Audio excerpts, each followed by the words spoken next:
What Game of Thrones does probably more than most other shows is it tries to defy the predictable.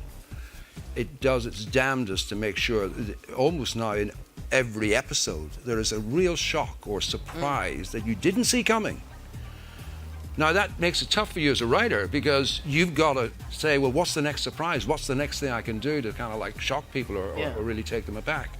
And it's actually putting a pressure on other people writing for television. Now, I've seen the same thing happen in scripts that have been sent to me. If you're 6 series into this, you're completely invested in the programme and the characters.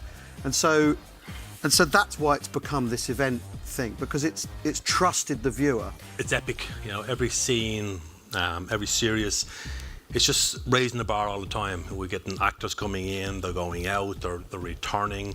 It's one of those things where you just don't know what's going to happen. Even for ourselves that get the script and get the overview every year, it still tends to change. The skirt, it was all brass leaves, and there must have been thousands of them. It was very heavy, and it would pull you down into the ground. By the end of the day, your lower half literally was genuinely tired just from the weight of this bloody thing. I'm sad that you're not wearing it. Anyone else sad who's not in the full gear? You know, I would be next time. standing up if I had it on, I can assure you. You've got Oathkeeper, have you not, there? Yes. I think, oh. Which is... That's beautiful. And again, this is the fighting version of, because obviously we use a lot of aluminium or we use rubbers depending what we have to fight with.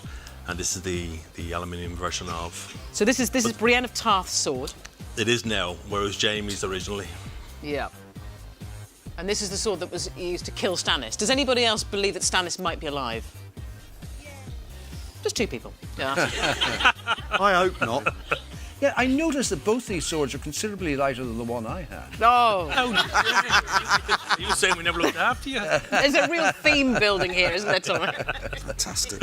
Oh, my heavy skirt. Oh, my heavy swords. Why do you think they bumped you off if you're complaining about it? A lot of the action sequence or big scenes that I'll be there, we make sure that we flood my department with the armoury, that we have everything there, we have enough people to look after it. And obviously we're dealing with big sets, we're dealing with a lot of stunts, we're dealing with a lot of crowd, a lot of extras. The Starks were the good guys and the Lannisters were the bad guys. Yeah. And the Lannisters may be getting some sort of redemption. But quite frankly, you know, this story started with the Starks. In some way or another, if there's any justice, it has to finish with the Starks. No justice in the Game of Thrones. There can't be a happy ending, and no matter what you decide, somebody out there will be unhappy with your decision. So tell you what, just get rid of the whole lot. Nuclear holocaust. Dragons burn everything.